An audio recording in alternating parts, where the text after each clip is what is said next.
എല്ലാ ഉദ്യോഗാർത്ഥികൾക്കും ചാനലിന്റെ daily current affairs ക്ലാസ്സിലേക്ക് സ്വാഗതം. ഇന്ന് നമ്മൾ ചർച്ച ചെയ്യാൻ പോകുന്നത് 2025 ഫെബ്രുവരി 10, 11 തീയതികളിലെ പ്രധാന ആനുകാലിക വിഷയങ്ങളും അവയുടെ അനുബന്ധ വിവരങ്ങളുമാണ്. അപ്പൊ നമ്മൾ ക്ലാസ്സിലേക്ക് കടക്കാം.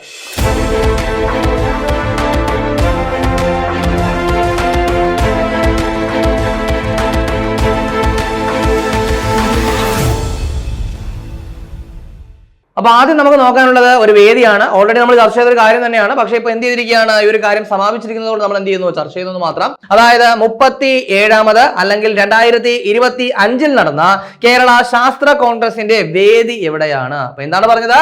2025 നടന്ന അല്ലെങ്കിൽ എത്രാമത്തെ 37ാമത് ശാസ്ത്ര കോൺഗ്രസ് അഥവാ സയൻസ് കോൺഗ്രസിന്റെ വേദി എവിടെയാണ്? തൃശ്ശൂരാണ്. എവിടെയാണ്? തൃശ്ശൂരാണ്. കൃത്യമായിട്ട് ഓർക്കാം. സ്വാഭാവികമായിട്ടും 37ാമതിന്റെ വേദിയാണ് പറഞ്ഞത്. അതുകൊണ്ട് തന്നെ 36ാമത് കേരള സയൻസ് കോൺഗ്രസിന്റെ വേദി എവിടെയാണെന്ന് അറിഞ്ഞു വെച്ചിരിക്കണം. എവിടെയാണ്? കാസർഗോഡ്. എവിടെയാണ്? കാസർഗോഡാണ് 36ാമത് സയൻസ് കോൺഗ്രസിന്റെ വേദി.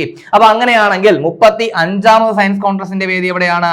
അത് ഇടുക്കിയാണ്. ഇടുക്കിയിൽ വെച്ചാണ് 35ാമത് കേരള സയൻസ് കോൺഗ്രസ് നടന്നത്. അപ്പൊ നമ്മളിവിടെ പറഞ്ഞത് ഒരു വേദിയെ പറ്റിയാണ്. എത്രാമത്തെ? 37ാമത് കേരള സയൻസ് കോൺഗ്രസ് വേദി എവിടെയായിരുന്നു? തൃശ്ശൂരായിരുന്നു. 36ാമത് പറഞ്ഞു എവിടെയാണ്? കാസർഗോഡ്. 35ാമത് പറഞ്ഞു എവിടെയാണ്? ഇടുക്കിയാണ്. അപ്പൊ അത് കൃത്യമായിട്ടൊന്ന് അപ്ഡേറ്റ് ചെയ്ത് വെക്കുക.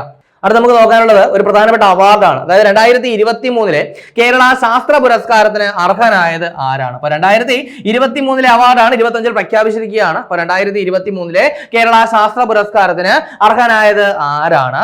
എസ് സോമനാഥ്. ആരാണ്? എസ് സോമനാഥ് ആണ്. നമുക്കറിയാം ഇദ്ദേഹം എന്ന് പറയുന്നത് മുൻ ISRO ചെയർമാനാണ്. അതായത് ഇദ്ദേഹം അടുത്തിടെ സ്ഥാനം ഒഴിഞ്ഞിരുന്നു. നമ്മൾ ചർച്ച ചെയ്ത കാര്യമാണ്. അതായത് 2022 ജനുവരിയിലാണ് എന്ത് ചെയ്തത്? ഇദ്ദേഹം ISRO ചെയർമാനായിട്ട് ചുമതലയേറ്റത്.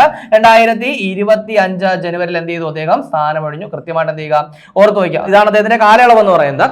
ഇനി അതിന് പുറമെ തന്നെ എന്താണ്? ആദിത്യ L1, ചന്ദ്രയാൻ 3, എക്സ്പോസാറ്റ്, അതുപോലെ തന്നെ എന്താണ് സ്പെയ്ഡെക്സ് തുടങ്ങിയ ദൗത്യങ്ങളൊക്കെ വിക്ഷേപിക്കുന്ന സമയത്തുള്ള ISRO ചെയർമാൻ ആരെന്ന് ചോദിച്ചു കഴിഞ്ഞാലും അതും ആര് തന്നെയാണ്? ഈ പറയുന്ന എസ് സോമനാഥ് തന്നെയാണ്. അതും കൃത്യമായിട്ട് ഓർക്കുക. ഇനി അതിന് പുറമെ തന്നെ ഇദ്ദേഹത്തിന് മറ്റൊരു അംഗീകാരം, അതായത് കേരളവുമായിട്ട് ബന്ധപ്പെട്ട മറ്റൊരു പ്രധാനപ്പെട്ട അംഗീകാരം അടുത്തിടെ ലഭിച്ചിട്ടുണ്ടായിരുന്നു. എന്താണ്?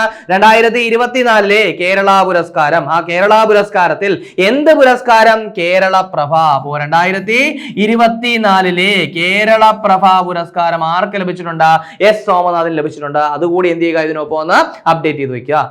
അടുത്ത നമുക്ക് നോക്കാനുള്ളത് മറ്റൊരു അംഗീകാരമാണ്. അതായത് 2025 മാതൃഭൂമി അന്താരാഷ്ട്ര അക്ഷരോത്സവത്തിൽ ബുക്ക് ഓഫ് ദ ഇയർ ആയിട്ട് പുരസ്കാരം നേടിയത് ഏത് പുസ്തകമാണ്? അപ്പൊ എന്താണ് 2025 മാതൃഭൂമി അന്താരാഷ്ട്ര അക്ഷരോത്സവത്തിൽ ബുക്ക് ഓഫ് ദ ഇയർ എന്നുള്ള പുരസ്കാരം നേടിയത് ഏത് പുസ്തകമാണ്? Maria just Maria. ഏതാണ്? മരിയ ജസ്റ്റ് മരിയ എന്ന് പറയുന്ന പുസ്തകം. ഈ പുസ്തകത്തെ പറ്റി ഓൾറെഡി നമ്മൾ ചർച്ച ചെയ്തിട്ടുണ്ട്. നിങ്ങൾക്ക് ഓർമ്മ കാണുമെന്ന് വിചാരിക്കുകയാണ്. അതായത് മരിയ ജസ്റ്റ് മരിയ എന്ന് പറയുന്ന പുസ്തകം നമ്മൾ നേരത്തെ തന്നെ ചർച്ച ചെയ്തിട്ടുണ്ട്. അതായത് മരിയ, വെറും മരിയ എന്ന് പറയുന്ന മലയാള പുസ്തകം ആരാണ് എഴുതിയത്? സന്ധ്യ മേരി എഴുതിയ പുസ്തകമാണ് മരിയ, വെറും മരിയ എന്ന് പറയുന്ന പുസ്തകം. അതിനെ എന്ത് ചെയ്തിരിക്കുകയാണ്? ജയശ്രീ കളത്തിൽ എന്ത് ചെയ്തു? വിവർത്തനം ചെയ്തു. അപ്പോ ജയശ്രീ കളത്തിലാണ് മരിയ ജസ്റ്റ് മരിയ എന്ന പേരിൽ നിന്നാണ് വിവർത്തനം ചെയ്തത്. അത് കൃത്യമായിട്ട് ഓർക്കുക. ഇനി അതിന് പുറമെ തന്നെ ഏറ്റവും പ്രധാനപ്പെട്ട പ്രത്യേകത എന്തായിരുന്നു? 2024 JCB സാഹിത്യ പുരസ്കാരത്തിന്റെ ഷോർട്ട് ലിസ്റ്റിൽ ഉൾപ്പെട്ട പുസ്തകമാണ് എന്തെന്ന് പറയുന്നത്? Maria just Maria. സോ കൃത്യമായിട്ട് ഓർക്കുക, മരിയ ജസ്റ്റ് മരിയ എന്ന് പറയുന്ന പുസ്തകം എഴുതിയത് ആരാണ്? സന്ധ്യ മേരിയാണ്. വിവർത്തനം ചെയ്തത് ജയശ്രീ കളത്തിലാണ്. 2024 JCB സാഹിത്യ പുരസ്കാരത്തിൽ എന്താണ്? ഷോർട്ട് ലിസ്റ്റ് ചെയ്യപ്പെട്ടിട്ടുണ്ടായിരുന്നു. അത് കൃത്യമായിട്ട് തന്നെ ഓർത്തു വയ്ക്കുക. അപ്പൊ ഇവിടെ പറഞ്ഞ ഇതാണ് 2025 മാതൃഭൂമി അന്താരാഷ്ട്ര അക്ഷരോത്സവത്തിൽ ബുക്ക് ഓഫ് ദ ഇയർ പുരസ്കാരം നേടിയത് മരിയ ജസ്റ്റ് മരിയ ആണെന്നുള്ള കാര്യം ഓർക്കുക. ഈ പുരസ്കാരത്തിന്റെ സമ്മാനത്തുക 2 ലക്ഷമാണ്. എത്രയാണ്? 2 ലക്ഷമാണ് ഈ ഒരു പുരസ്കാരത്തിന്റെ സമ്മാനത്തുക എന്ന് പറയുന്നത്. അപ്പൊ അതുകൂടി ഓർക്കുക. ഇനി അതിന് പുറമെ തന്നെ നമ്മൾ നേരത്തെ പറഞ്ഞിട്ടുണ്ടായിരുന്നു അല്ലെ, അതായത് 2023 കേരള ശാസ്ത്ര പുരസ്കാരം അതിന്റെ സമ്മാനത്തുകയും എത്ര തന്നെയാണ്? ഈ പറയുന്ന 2 ലക്ഷം തന്നെയാണ്. അപ്പൊ അതുകൂടി എന്ത് ചെയ്യുക? ഇതിനൊപ്പം ഒന്ന് അപ്ഡേറ്റ് ചെയ്ത് വയ്ക്കുക. അടുത്ത നമുക്ക് നോക്കാനുള്ളത് ഒരു പുസ്തകത്തെ പറ്റിയാണ്. അതായത് ഒരു ഓർമ്മക്കുറിപ്പുകളെ പറ്റിയാണ് നമ്മൾ ചർച്ച ചെയ്യാൻ പോകുന്നത്. ആ ഓർമ്മക്കുറിപ്പിന്റെ പേര് ഇങ്ങനെയാണ്: സോഴ്സ് കോഡ് മൈ ബിഗിനിങ്. എന്താണ്? സോഴ്സ് കോഡ് മൈ ബിഗിനിങ് എന്ന് പറയുന്ന ഓർമ്മക്കുറിപ്പുകളുടെ രചയിതാവ് ആരാണ്? Bill Gates. ആരാണ്? ബിൽ ഗേറ്റ്സ് ആണ്. അപ്പൊ ഈ ഒരു പുസ്തകം വളരെ കൃത്യമായിട്ടൊന്ന് ഓർത്തു വയ്ക്കുക. ഇനി അടുത്ത് നോക്കാനുള്ളത് വളരെ പ്രധാനപ്പെട്ട ഒരു കാര്യമാണ്, ശരിക്കും പറഞ്ഞാൽ അപ്ഡേഷൻ വരുന്ന ഒരു കാര്യമാണ്. അതായത് 2025 ഫെബ്രുവരിയിൽ രാജിവെച്ച മണിപ്പൂർ മുഖ്യമന്ത്രി ആരാണ്? അപ്പോൾ മണിപ്പൂരിന്റെ മുഖ്യമന്ത്രി എന്ത് ചെയ്തിരിക്കുന്നു? രാജിവെച്ചിരിക്കുകയാണ്. ആരാണ് മണിപ്പൂരിന്റെ മുഖ്യമന്ത്രി എന്ന് പറയുന്നത്? ബീരേൻ സിംഗ് ആയിരുന്നു. അപ്പൊ അദ്ദേഹം എന്ത് ചെയ്തിരിക്കുന്നു? രാജിവെച്ചിരിക്കുകയാണ്. ആരാണ്? ബീരേൻ സിംഗ് എന്ത് ചെയ്തിരിക്കുന്നു? മണിപ്പൂരിന്റെ മുഖ്യമന്ത്രി സ്ഥാനം രാജിവെച്ചിരിക്കുകയാണ്. സ്വാഭാവികമായിട്ടും അവിടെ എന്ത് ചെയ്യും? പുതിയൊരു മുഖ്യമന്ത്രി വരും. ആ സമയം നമുക്ക് എന്ത് ചെയ്യാം? അത് കൃത്യമായിട്ട് അപ്ഡേറ്റ് ചെയ്യാം. അപ്പൊ അങ്ങനെയാണെങ്കിൽ മണിപ്പൂരിന്റെ നിലവിലെ ഗവർണർ ആരാണ്? അത് അജയ് കുമാർ ഭല്ല. ആരാണ്? അജയ് കുമാർ ഭല്ലയാണ് നിലവിലെ മണിപ്പൂരിന്റെ ഗവർണർ എന്ന് പറയുന്നത്. അതുകൂടി ഓർക്കുക. ഇനി ഈ പറയുന്ന ബീരേൻ സിംഗ് രാജിവെക്കാനുണ്ടായ കാരണം നമുക്കറിയാം അല്ലെ, അതായത് മണിപ്പൂർ കലാപത്തിന്റെ പശ്ചാത്തലത്തിലാണ് എന്ത് ചെയ്തത്? ഈ പറയുന്ന ബീരേൻ സിംഗ് രാജിവെച്ചത്. അപ്പൊ അതുകൂടി അപ്ഡേറ്റ് ചെയ്യുക. അപ്പോൾ സ്വാഭാവികമായിട്ടും മണിപ്പൂരിന്റെ പുതിയ മുഖ്യമന്ത്രി വരുന്ന സമയം നമ്മൾ എന്ത് ചെയ്യും? അത് ഡിസ്കസ് ചെയ്യും. ഇനി മണിപ്പൂരിന്റെ മാത്രമല്ല, അടുത്തിടെ ഡൽഹിയിൽ എന്ത് ചെയ്തിട്ടുണ്ടായിരുന്നു? ഇലക്ഷൻ കഴിഞ്ഞിട്ടുണ്ടായിരുന്നു. സ്വാഭാവികമായിട്ടും അവിടെയും പുതിയൊരു മുഖ്യമന്ത്രിയാണ് വരുന്നത്. സോ അവിടെയും മുഖ്യമന്ത്രിയെ പ്രഖ്യാപിക്കുന്ന സമയം നമ്മൾ എന്ത് ചെയ്യും? അതും ഡിസ്കസ് ചെയ്യും. ഇനി അടുത്ത നമുക്ക് നോക്കാനുള്ള പോയിന്റ്, ഇന്ത്യയിലെ ആദ്യത്തെ ഹണി പാർക്ക് നിലവിൽ വന്നത് എവിടെയാണ്? അപ്പൊ എന്താണ് ഇന്ത്യയിലെ ആദ്യത്തെ ഹണി പാർക്ക് നിലവിൽ വന്നത് എവിടെയാണ്? അത് മഹാബലേശ്വർ. എവിടെയാണ്? മഹാബലേശ്വർ ആണ് ഇന്ത്യയിലെ ആദ്യത്തെ ഹണി പാർക്ക് നിലവിൽ വന്നത് എന്നുള്ള കാര്യം കൃത്യമായിട്ട് ഓർക്കുക. ഇനി എവിടെയാണ് മഹാബലേശ്വർ എന്ന് പറയുന്നത്? മഹാരാഷ്ട്രയിലാണ്. അപ്പോൾ മഹാരാഷ്ട്രയിലെ മഹാബലേശ്വറിൽ ഇന്ത്യയിലെ ആദ്യത്തെ ഹണി പാർക്ക് നിലവിൽ വന്നു. അടുത്ത നമുക്ക് നോക്കാനുള്ളത് ഒരു പദ്ധതിയാണ്. അതായത് തല്ലിക്കി വന്ദനം എന്ന പദ്ധതി ആരംഭിക്കുന്ന സംസ്ഥാനം ഏതാണ്? എന്താണ് തല്ലിക്കി വന്ദനം എന്ന് പറയുന്ന പദ്ധതി ആരംഭിക്കുന്നത് ഏത് സംസ്ഥാനമാണ്? ആന്ധ്രാപ്രദേശ് ആണ് എന്നുള്ള കാര്യം കൃത്യമായിട്ട് ഓർക്കുക. എന്താണ് ഈ പദ്ധതി എന്ന് ചോദിച്ചു കഴിഞ്ഞാൽ, സ്കൂളിൽ പോകുന്ന കുട്ടികളുള്ള എന്താണ് അമ്മമാർക്ക് 15,000 രൂപ ധനസഹായം നൽകുന്ന പദ്ധതിയാണ് ഈ പറയുന്ന തല്ലിക്കി വന്ദനം എന്ന് പറയുന്ന പദ്ധതി. അടുത്ത എഡ്യൂക്കേഷൻ ഇയറോട്ട് എന്ത് ചെയ്യുള്ളൂ? ഈ ഒരു പദ്ധതി അവിടെ സ്റ്റാർട്ട് ചെയ്യുള്ളൂ. അപ്പൊ ഇപ്പോൾ ഓർത്ത് വയ്ക്കുക, തല്ലിക്കി വന്ദനം എന്ന് പറയുന്ന പദ്ധതി ആരംഭിച്ചത് ഏത് സ്റ്റേറ്റ് ആണ്? ആന്ധ്രാപ്രദേശ് ആണ്. അപ്പോൾ പലപ്പോഴും പലർക്കും സംശയം തോന്നാറുണ്ട്, മറ്റ് സ്റ്റേറ്റുകളിലെ പദ്ധതി പഠിക്കേണ്ടതിന്റെ ആവശ്യമുണ്ടോ എന്ന് പലപ്പോഴും ചോദിക്കാറുണ്ട്. അപ്പൊ എന്തായാലും ഇപ്പോൾ വരുന്ന PSC പരീക്ഷകളിലൊക്കെ പല സ്റ്റേറ്റുകളിലെയും പദ്ധതി എന്ത് ചെയ്തിട്ടുണ്ട്?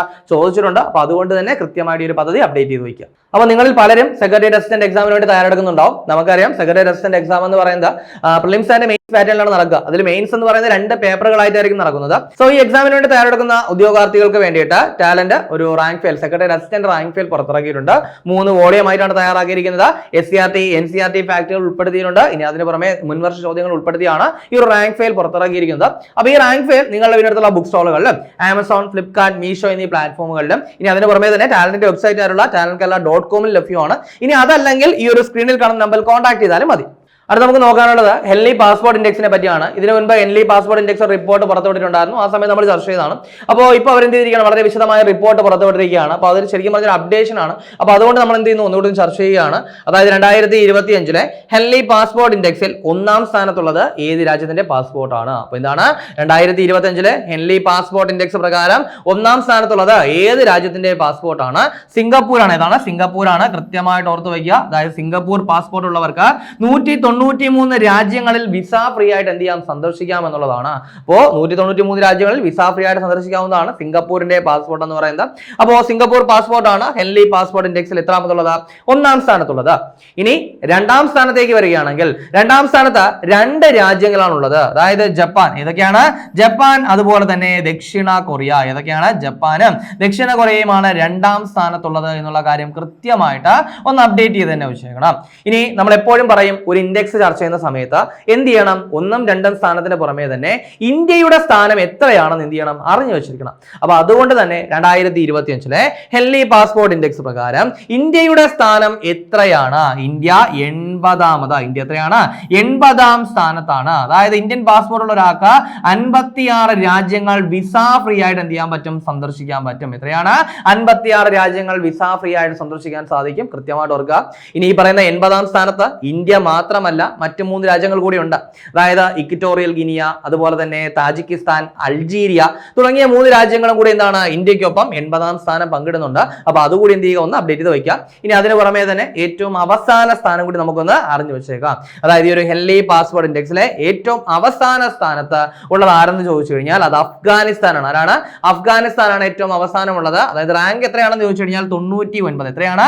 99ാം റാങ്കിലാണ് അഫ്ഗാനിസ്ഥാൻ ഉള്ളത്. കൃത്യമായിട്ട് ഓർക്കുക. അപ്പോൾ 1ാം സ്ഥാനം ആരാണ്? സിംഗപ്പൂരാണ്. 2ാം സ്ഥാനത്ത് ജപ്പാനും ദക്ഷിണ കൊറിയയുമാണ്. ഇനി ഇന്ത്യയുടെ സ്ഥാനം 80 ആണ്. അതുപോലെ തന്നെ ഏറ്റവും അവസാനത്ത് ആരാണ്? അഫ്ഗാനിസ്ഥാനാണ്. അപ്പൊ അത്രയും കൃത്യമായിട്ട് ഓർക്കുക. അടുത്ത നമുക്ക് നോക്കാനുള്ള പോയിന്റ്, അന്താരാഷ്ട്ര ഏകദിന ക്രിക്കറ്റിൽ ഏറ്റവും കൂടുതൽ സിക്സറുകൾ നേടിയതിൽ രണ്ടാം സ്ഥാനത്തുള്ളത് ആരാണ്? അപ്പൊ എന്താണ് പറഞ്ഞത്? അന്താരാഷ്ട്ര ഏകദിന ക്രിക്കറ്റിൽ ഏറ്റവും കൂടുതൽ സിക്സറുകൾ നേടിയതിൽ രണ്ടാം സ്ഥാനത്തുള്ളത് ആരാണ്? രോഹിത് ശർമ്മയാണ്. ഇദ്ദേഹം ഇതിനു മുൻപ് മൂന്നാം സ്ഥാനത്തായിരുന്നു. എന്നാൽ ഇംഗ്ലണ്ടിനെതിരെ നടക്കുന്ന പരമ്പരയിൽ എന്താണ് സെഞ്ചുറി നേടിയ സമയത്ത് അദ്ദേഹം എന്ത് ചെയ്തിട്ടുണ്ടായിരുന്നു? ഈ ഒരു റെക്കോർഡും ബ്രേക്ക് ചെയ്തിട്ടുണ്ടായിരുന്നു. അപ്പോൾ അത് കൃത്യമായിട്ട് നോക്കുക. അന്താരാഷ്ട്ര ഏകദിന ക്രിക്കറ്റിൽ ഏറ്റവും കൂടുതൽ സിക്സറുകൾ നേടിയതിൽ രണ്ടാം സ്ഥാനത്ത് ആരാണ്? രോഹിത് ശർമ്മയാണ്. സോ അങ്ങനെയാണെങ്കിൽ ഒന്നാം സ്ഥാനത്തുള്ളത് ആരാണ്? അത് ഷാഹിദ് അഫ്രീദി. ആരാണ്? ഷാഹിദ് അഫ്രീദിയാണ്. അപ്പൊ അതുകൂടി കൃത്യമായിട്ട് ഓർക്കുക. അപ്പോൾ അന്താരാഷ്ട്ര ഏകദിനം പറയുമ്പോൾ ഒരിക്കലും എന്ത് ചെയ്യാൻ പറ്റില്ല, നമുക്ക് രോഹിത് ശർമ്മയുടെ പേര് സ്കിപ്പ് ചെയ്യാൻ സാധിക്കില്ല. കാരണം എന്ന് പറയുന്നത് അന്താരാഷ്ട്ര ഏകദിന ക്രിക്കറ്റിലെ ഏറ്റവും ഉയർന്ന വ്യക്തിഗത സ്കോർ ആരുടെ പേരിലാണ്? രോഹിത് ശർമ്മയുടെ പേരിലാണ്. ഇനി അന്താരാഷ്ട്ര ഏകദിന ക്രിക്കറ്റിൽ ഏറ്റവും കൂടുതൽ ഡബിൾ സെഞ്ചുറി നേടിയ താരം ആരാണ്? അതും രോഹിത് ശർമ്മയാണ്. എത്ര ഡബിൾ സെഞ്ചുറികളാണ്? 3 ഡബിൾ സെഞ്ചുറികളാണ്. അപ്പൊ അതും കൃത്യമായിട്ട് എന്ത് ചെയ്യുക, ഒന്ന് അപ്ഡേറ്റ് ചെയ്ത് വയ്ക്കുക. ഇനി അടുത്ത നമുക്ക് നോക്കാനുള്ള പോയിന്റ്, ഇന്ത്യക്ക് വേണ്ടി അന്താരാഷ്ട്ര പുരുഷ ഏകദിന ക്രിക്കറ്റിൽ അരങ്ങേറ്റം കുറിച്ച ഏറ്റവും പ്രായം കൂടിയ രണ്ടാമത്തെ താരം ആരാണ്? അപ്പൊ എന്താണ് പറഞ്ഞത്? ഇന്ത്യക്ക് വേണ്ടി അന്താരാഷ്ട്ര പുരുഷ ഏകദിന ക്രിക്കറ്റിൽ അരങ്ങേറ്റം കുറിച്ച ഏറ്റവും പ്രായം കൂടിയ രണ്ടാമത്തെ താരം ആരാണ്? വരുൺ ചക്രവർത്തിയാണ്. അങ്ങനെയാണെങ്കിൽ ഇന്ത്യക്ക് വേണ്ടി അന്താരാഷ്ട്ര പുരുഷ ഏകദിന ക്രിക്കറ്റിൽ അരങ്ങേറ്റം കുറിച്ച ഏറ്റവും പ്രായം കൂടിയ വ്യക്തി ആരാണ്? ഫറൂഖ് എഞ്ചിനീയർ. ആരാണ്? ഫറൂഖ് എഞ്ചിനീയർ ആണ്. അപ്പൊ അതുകൂടി ഒന്ന് അപ്ഡേറ്റ് ചെയ്ത് വയ്ക്കുക. ഇനി നമുക്ക് നോക്കാനുള്ളത് പ്രധാനപ്പെട്ട ഒരു വിയോഗമാണ്. അതായത് 2025 ഫെബ്രുവരിയിൽ അന്തരിച്ച മുൻ നമീബിയൻ പ്രസിഡന്റ്, അതായത് നമീബിയയുടെ മുൻ പ്രസിഡന്റ് എന്ത് ചെയ്തു? 2025 ഫെബ്രുവരിയിൽ അന്തരിച്ചു. അദ്ദേഹത്തിന്റെ പേരെന്ന് പറയുന്നത് സാം നുജോമ. ആരാണ്? സാം നുജോമ എന്നാണ്. പക്ഷേ ഈ പേര് നമ്മൾ എന്ത് ചെയ്യണം? കൃത്യമായിട്ട് ഓർത്തു വെക്കണം. കാരണം എന്ന് പറയുന്നത് ഇദ്ദേഹമാണ് എന്താണ് നമീബിയയുടെ ആദ്യത്തെ പ്രസിഡന്റ് എന്ന് പറയുന്നത്. അപ്പോൾ നമീബിയയുടെ ആദ്യത്തെ പ്രസിഡന്റ് ആരെന്ന് ചോദിച്ചു കഴിഞ്ഞാൽ അതും ആര് തന്നെയാണ്? ഈ പറയുന്ന സാം നുജോമയാണ്. അദ്ദേഹം എന്ത് ചെയ്തു? 2025 അന്തരിച്ചു. ഇദ്ദേഹം ഏകദേശം 15 വർഷത്തോളം എന്ത് ചെയ്തിട്ടുണ്ടായിരുന്നു? നമീബിയയിൽ പ്രസിഡന്റ് ആയിരുന്നു. അപ്പൊ അതുകൂടി ഒന്ന് ഓർത്തു വയ്ക്കുക. ഇനി അടുത്തത് മറ്റൊരു വിയോഗമാണ്. അതായത് 2025 ഫെബ്രുവരിയിൽ അന്തരിച്ച തെയ്യം കലാകാരൻ. ഇദ്ദേഹത്തിന്റെ പേരെന്ന് പറയുന്നത് ശിവദാസൻ. അപ്പോൾ ശിവദാസൻ എന്ന് പറയുന്ന തെയ്യം കലാകാരൻ എന്ത് ചെയ്തു? 2025 ഫെബ്രുവരിയിൽ അന്തരിച്ചു. അത് അപ്ഡേറ്റ് ചെയ്യണം. കാരണം എന്ന് പറയുന്നത് പലപ്പോഴും ചില കലാകാരന്മാരുടെ പേരുകൾ വന്നിട്ട് ഏത് കലാരൂപവുമായിട്ട് ബന്ധപ്പെട്ടിരിക്കുന്നു എന്ന രീതിയിലുള്ള ചോദ്യങ്ങളൊക്കെ വരാറുണ്ട്. സോ അപ്ഡേറ്റ് ചെയ്ത് തന്നെ വയ്ക്കുക. എന്താണ്? തെയ്യം കലാകാരനാണ് ആരെന്ന് പറയുന്നത്? ശിവദാസൻ. അപ്പോൾ ഒരുപാട് നോട്ടിഫിക്കേഷനുകൾ വന്നു കഴിഞ്ഞു. അതിനൊക്കെ നിങ്ങൾ അപേക്ഷിച്ചും കഴിഞ്ഞു. അപ്പൊ ഈ വർഷം ഇനി ഒരു പരീക്ഷാ കാലമാണ്. അതായത് secretariat assistant salesman, SI, CPO, woman CPO, fireman, police driver തുടങ്ങിയ അനേകം തസ്തികകളിലേക്ക് എക്സാം നടക്കാനിരിക്കുകയാണ്. സോ ഈ എക്സാമിന് വേണ്ടി തയ്യാറെടുക്കുന്ന ഉദ്യോഗാർത്ഥികൾക്ക് വേണ്ടിയിട്ട് ടാലന്റ് ക്ലാസ്സുകൾ പ്രൊവൈഡ് ചെയ്യുന്നുണ്ട്. ഓൺലൈൻ ക്ലാസ്സുകളും ഓഫ്ലൈൻ ക്ലാസ്സുകളാണ് പ്രൊവൈഡ് ചെയ്യുന്നത്. അപ്പോൾ കൂടുതൽ വിവരങ്ങൾക്കായിട്ട് ഈ ഒരു സ്ക്രീനിൽ കാണുന്ന നമ്പറിൽ കോൺടാക്ട് ചെയ്താൽ മതി. അപ്പൊ നമുക്ക് ചർച്ചയുടെ മുന്നിൽ ഒന്നുകൂടി നോക്കാം. ആദ്യം നമ്മൾ പറഞ്ഞത് ഒരു വേദി എത്രാമത്തെ? 37ാമത് കേരള ശാസ്ത്ര കോൺഗ്രസ് അഥവാ കേരള സയൻസ് കോൺഗ്രസിന്റെ വേദി എവിടെയാണ്? തൃശ്ശൂരാണ്. അപ്പൊ അങ്ങനെയാണെങ്കിൽ പറഞ്ഞേ 36ാമത് സയൻസ് കോൺഗ്രസിന്റെ വേദി എവിടെയാണ്? കാസർഗോഡാണ്. 35ാമതോ ഇടുക്കിയാണ്. അത് കൃത്യമായിട്ട് അപ്ഡേറ്റ് ചെയ്യുക. അതിനുശേഷം നമ്മൾ പറഞ്ഞ എന്തായിരുന്നു? 2 അവാർഡുകളാണ്. ഒന്നെന്ന് പറയുന്നത് 2023 കേരള ശാസ്ത്ര പുരസ്കാരമാണ്. അതിനർഹനായത് ആരാണ്? S സോമനാഥ് ആണ്. അദ്ദേഹം മുൻ ISRO ചെയർമാൻ ആണ്. അദ്ദേഹത്തിന്റെ ടെന്യൂർ എന്ന് പറയുന്നത് ഏതായിരുന്നു? 2022 ജനുവരി ടു 2025 ജനുവരി ആയിരുന്നു. ഇനി അതിനു പുറമെ തന്നെ ഏതൊക്കെ മിഷനുകൾ? പ്രധാനപ്പെട്ട Chandrayaan 3, Aditya L1, speed X, XPoSat തുടങ്ങിയ മിഷനുകളൊക്കെ വിക്ഷേപിക്കുന്ന സമയത്തെ ISRO ചെയർമാൻ ആരാണ്? S സോമനാഥ് ആണ്. ഇനി അദ്ദേഹത്തിന് 2024 കേരള പ്രഭ ലഭിച്ചു. ഇതൊക്കെ ഒന്ന് അപ്ഡേറ്റ് ചെയ്ത് വയ്ക്കുക. ഇനി അതിനുശേഷം ഒരു പുസ്തകം പറഞ്ഞു. അതായത് മരിയ ജസ്റ്റ് മരിയ എന്ന് പറയുന്ന പുസ്തകം എഴുതിയതാരാണ്? സന്ധ്യ മേരിയാണ്. വിവർത്തനം ചെയ്തതാരാണ്? ജയശ്രീ കളത്തിലാണ്. എന്തുകൊണ്ട് നമ്മൾ ഇവിടെ ചർച്ച ചെയ്തു? 2025 മാതൃഭൂമി അന്താരാഷ്ട്ര അക്ഷരോത്സവത്തിൽ ബുക്ക് ഓഫ് ദ ഇയർ ആയിട്ട് എന്താണ് തിരഞ്ഞെടുക്കപ്പെട്ടത്? ഏതാണ്? ഈ പറയുന്ന മരിയ ജസ്റ്റ് മരിയയാണ്. ഇനി അതിനുശേഷം പറഞ്ഞത് മറ്റൊരു പുസ്തകമാണ്. അതായത് സോഴ്സ് കോഡ് മൈ ബിഗിനിങ് എന്ന് പറയുന്ന ഓർമ്മക്കുറിപ്പുകളുടെ രചയിതാവ് ആരാണ്? എന്താണ്? സോഴ്സ് കോഡ് മൈ ബിഗിനിങ് എന്ന് പറയുന്ന ഓർമ്മക്കുറിപ്പുകളുടെ രചയിതാവ് ആരാണ്? ബിൽ ഗേറ്റ്സ് ആണ്. ഇനി അതിനുശേഷം എന്താണ്? ഒരു മുഖ്യമന്ത്രി രാജിവെച്ച കാര്യം പറഞ്ഞു. ആരാണ്? ബീരേൻ സിംഗ് രാജിവെച്ചു. ഏത് സംസ്ഥാനത്തിന്റെ മുഖ്യമന്ത്രിയായിരുന്നു? മണിപ്പൂരിന്റെ മുഖ്യമന്ത്രിയായിരുന്നു ബീരേൻ സിംഗ്. അപ്പോൾ രാജിവെച്ചെന്ന് പറയുമ്പോൾ തന്നെ ഓർത്ത് വയ്ക്കുക. നമുക്ക് എന്ത് ചെയ്യുന്നു? ഒരു അപ്ഡേഷൻ വരികയാണ്. ഇനി അതിനുശേഷം പറഞ്ഞ എന്തായിരുന്നു? ഇന്ത്യയിലെ ആദ്യത്തെ ഹണി പാർക്ക് നിലവിൽ വന്നത് എവിടെയാണ്? എന്താണ് പറഞ്ഞത്? ഇന്ത്യയിലെ ആദ്യത്തെ ഹണി പാർക്ക് എവിടെയാണ്? മഹാബലേശ്വറിലാണ്. മഹാബലേശ്വർ ഏത് സ്റ്റേറ്റിലാണ്? മഹാരാഷ്ട്രയിലാണ്. ഇനി അതിനുശേഷം ഒരു പദ്ധതിയാണ് പറഞ്ഞത്. അതായത് ഏത് സ്റ്റേറ്റുമായിട്ട് ബന്ധപ്പെട്ട? ആന്ധ്രാപ്രദേശുമായിട്ട് ബന്ധപ്പെട്ട ഒരു പദ്ധതി പറഞ്ഞു. എന്താണ് പദ്ധതിയുടെ പേര്? തല്ലിക്കി വന്ദനം. എന്താണ്? തല്ലിക്കി വന്ദനം എന്ന് പറയുന്ന പദ്ധതി ആരംഭിച്ചത് ആന്ധ്രാപ്രദേശ് ആണ്. അതായത് സ്കൂളിൽ പോകുന്ന കുട്ടികളുള്ള അമ്മമാർക്ക് 15,000 രൂപ എന്താണ് ധനസഹായം ലഭിക്കുന്ന പദ്ധതിയാണത്. അപ്പൊ അത് അടുത്ത എഡ്യൂക്കേഷൻ ഇയർ തൊട്ട് എന്ത് ചെയ്യുള്ളൂ? ആരംഭിക്കുകയുള്ളൂ. അത് കൃത്യമായിട്ട് ഓർക്കുക. ഇനി അതിനുശേഷം പറഞ്ഞത് ഒരു ഇൻഡെക്സ് ആണ്, ശരിക്കും പറഞ്ഞ അപ്ഡേഷൻ ആണ്. അപ്പൊ 2025 ഹെൻലി പാസ്പോർട്ട് ഇൻഡെക്സിൽ 1ാം സ്ഥാനത്തുള്ളത് സിംഗപ്പൂർ ആണെന്ന് പറഞ്ഞു. 2ാം സ്ഥാനത്ത് ആരാണ്? ജപ്പാനും ദക്ഷിണ കൊറിയ ആണെന്ന് പറഞ്ഞു. ഇന്ത്യയുടെ സ്ഥാനം എത്രയാണെന്ന് പറഞ്ഞു? 80 ആണെന്ന് പറഞ്ഞു. ഏറ്റവും അവസാന സ്ഥാനത്ത് അഫ്ഗാനിസ്ഥാൻ ആണെന്ന് പറഞ്ഞു. ഇത് കൃത്യമായിട്ട് ഓർക്കുക. ഇനി അതിനുശേഷം പറഞ്ഞത് സ്പോർട്സുമായി ബന്ധപ്പെട്ട 2 കാര്യങ്ങൾ. ഒന്നെന്ന് പറയുന്നത് അന്താരാഷ്ട്ര ഏകദിന ക്രിക്കറ്റിൽ ഏറ്റവും കൂടുതൽ സിക്സറുകൾ നേടിയതിൽ 2ാം സ്ഥാനത്തുള്ളത് രോഹിത് ശർമ്മ എന്നാണ് പറഞ്ഞത്. ഒരുപക്ഷെ എന്താണ് ഇതിന് ഇനി അപ്ഡേഷൻ വരാനുള്ള സാധ്യതയുണ്ട്. അതായത് ഒരുപക്ഷെ എന്ത് ചെയ്യാം, ഈ അന്താരാഷ്ട്ര ഏകദിന ക്രിക്കറ്റിൽ ഏറ്റവും കൂടുതൽ സിക്സറുകൾ നേടിയത് രോഹിത് ശർമ്മ എന്ന രീതിയിൽ എന്ത് ചെയ്യാം, അപ്ഡേഷൻ വരാൻ സാധ്യതയുണ്ട്. ആ സമയം നമുക്ക് എന്ത് ചെയ്യാം, അത് അപ്ഡേറ്റ് ചെയ്യാം. ഇനി അതിനുശേഷം പറഞ്ഞ പോയിന്റ്, ഇന്ത്യക്ക് വേണ്ടി അന്താരാഷ്ട്ര പുരുഷ ഏകദിന ക്രിക്കറ്റിൽ അരങ്ങേറ്റം കുറിച്ച ഏറ്റവും പ്രായം കൂടിയ 2ാമത്തെ താരം ആരെന്നാണ് പറഞ്ഞത്? അത് വരുൺ ചക്രവർത്തി. ആരാണ്? വരുൺ ചക്രവർത്തിയാണ്. അപ്പൊ ഇതുകൂടി ഒന്ന് അപ്ഡേറ്റ് ചെയ്ത് വെക്കാം. അതിനുശേഷം 2 വിയോഗങ്ങൾ പറഞ്ഞു. ഒന്നെന്ന് പറയുന്നത് സാം നുജോമ. അദ്ദേഹം എന്ന് പറയുന്നത് ഏത് രാജ്യത്തിന്റെ പ്രസിഡന്റ് ആയിരുന്നു? നമീബിയയുടെ മുൻ പ്രസിഡന്റ് ആണ് സാം നുജോമ എന്ന് പറയുന്നത്. നമീബിയയുടെ ആദ്യത്തെ പ്രസിഡന്റ് ആയിരുന്നു. 15 വർഷത്തോളം കാലം നമീബിയയിൽ എന്തായിരുന്നു? പ്രസിഡന്റ് ആയിരുന്നു. ഇനി അതിനുശേഷം പറഞ്ഞത് ഒരു തെയ്യം കലാകാരന്റെ പേര്, അദ്ദേഹത്തിന്റെ പേരെന്ന് പറയുന്നത് ശിവദാസനാണ്. അദ്ദേഹം 2025 ഫെബ്രുവരിയിൽ അന്തരിച്ചു. അപ്പൊ അതുകൂടി ഒന്ന് അപ്ഡേറ്റ് ചെയ്യും. ഇനി കഴിഞ്ഞ ക്ലാസ്സുമായി ബന്ധപ്പെട്ട 2 ചോദ്യങ്ങൾ നൽകുകയാണ്. അതിന്റെ ഉത്തരം കൂടി കമന്റ് ചെയ്യുക. ആദ്യത്തെ ചോദ്യം, അടുത്തിടെ UNHRC അഥവാ യുണൈറ്റഡ് നേഷൻസ് ഹ്യൂമൻ റൈറ്റ്സ് കൗൺസിലിൽ നിന്നും പിന്മാറിയ രാജ്യം ഏതെന്നാണ് ചോദ്യം. Option A Spain, B USA, C Norway, option D Denmark. അപ്പോൾ ഇതിന്റെ ശരി ഉത്തരം കമന്റ് ചെയ്യുക. രണ്ടാമത്തെ ചോദ്യം, ഇന്ത്യൻ ആർമിയുടെ ഈസ്റ്റേൺ കമാൻഡിന്റെ ആസ്ഥാനമായ ഫോർട്ട് വില്യമിന്റെ പുതിയ പേര് എന്തെന്നാണ് ചോദ്യം. അപ്പോൾ option A Manekshaw house, B Prayag Durg, option C Shivaji gate, option D Vijay Durg. അപ്പോൾ ഇതിന്റെ ശരി ഉത്തരം കൂടി കമന്റ് ചെയ്യുക. ഇനി കഴിഞ്ഞ ക്ലാസ് നൽകിയിരുന്ന 2 ചോദ്യങ്ങളുടെ ഉത്തരം കൂടി നോക്കാം. ആദ്യത്തെ ചോദ്യം, സംസ്ഥാനത്തെ മികച്ച രക്തബാങ്ക് ആയിട്ട് ദേശീയ ആരോഗ്യ മന്ത്രാലയം തിരഞ്ഞെടുത്ത രക്തബാങ്ക് ഏതെന്നാണ് ചോദ്യം. അപ്പോൾ ഇതിന്റെ option A Kozhikode government medical college, B Alappuzha government medical college, C Thiruvananthapuram government medical college, option D Thrissur government medical college. അപ്പോൾ ശരി ഉത്തരം ഏതാണ്? ഓപ്ഷൻ ഡി ആണ്, തൃശൂർ ഗവൺമെന്റ് മെഡിക്കൽ കോളേജ് ആണ് ഇതിന്റെ ശരി ഉത്തരം എന്ന് പറയുന്നത്. ഇനി രണ്ടാമത്തെ ചോദ്യം, ഏകീകൃത സിവിൽ കോഡിന്റെ ആവശ്യകത വിലയിരുത്തുന്നതിനും കരട് ബിൽ തയ്യാറാക്കുന്നതിനുമായിട്ട് 2025 ഫെബ്രുവരിയിൽ കമ്മിറ്റി രൂപീകരിച്ച സംസ്ഥാനം ഏതെന്നാണ് ചോദ്യം. Option A Gujarat, B Maharashtra, C Uttar Pradesh, option D Telangana. അപ്പോൾ ശരി ഉത്തരം ഏതാണ്? ഓപ്ഷൻ എ ആണ്, ഗുജറാത്ത് ആണ്. അത് കൃത്യമായിട്ട് ഓർക്കുക. അങ്ങനെയാണെങ്കിൽ സ്വതന്ത്ര ഇന്ത്യയിൽ ആദ്യമായിട്ട് ഏകീകൃത സിവിൽ കോഡ് നിലവിൽ വന്ന എന്താണ് ആ സംസ്ഥാനം ഏതാണെന്ന് ചോദിച്ചു കഴിഞ്ഞാൽ ഏതാണ്? ഉത്തരാഖണ്ഡ് ആണ്. അപ്പൊ അതുകൂടി ഒന്ന് അപ്ഡേറ്റ് ചെയ്ത് വയ്ക്കാം. അപ്പൊ നമ്മൾ ചർച്ച ചെയ്ത ചോദ്യങ്ങളും അതിന്റെ ഉത്തരങ്ങളും ചർച്ച ചെയ്ത പോയിന്റുകളും മനസ്സിലാക്കി വിചാരിക്കുന്നു. വളരെ കാര്യമായിട്ട് നല്ലതുപോലെ തന്നെ ഡെയിലി കറണ്ട് അഫയേഴ്സ് അപ്ഡേറ്റ് ചെയ്ത് തന്നെ പോവുക, നല്ലപോലെ വർക്ക് ചെയ്യുക, എത്രയും പെട്ടെന്ന് ഒരു ജോലി നേടിയെടുക്കുക. 2025 ഫെബ്രുവരി 10, 11 തീയതികളിലെ പ്രധാന ആനുകാലിക വിഷയങ്ങളും അവയുടെ അനുബന്ധ വിവരങ്ങളുമാണ് നമ്മൾ ചർച്ച ചെയ്ത് കഴിഞ്ഞത്. അപ്പോൾ ഈ ചർച്ച ചെയ്ത പോയിന്റുകളൊക്കെ മനസ്സിലായെന്ന് വിചാരിക്കുന്നു. മറ്റൊരു ക്ലാസ്സുമായി നമുക്ക് അടുത്ത ദിവസം കാണാം.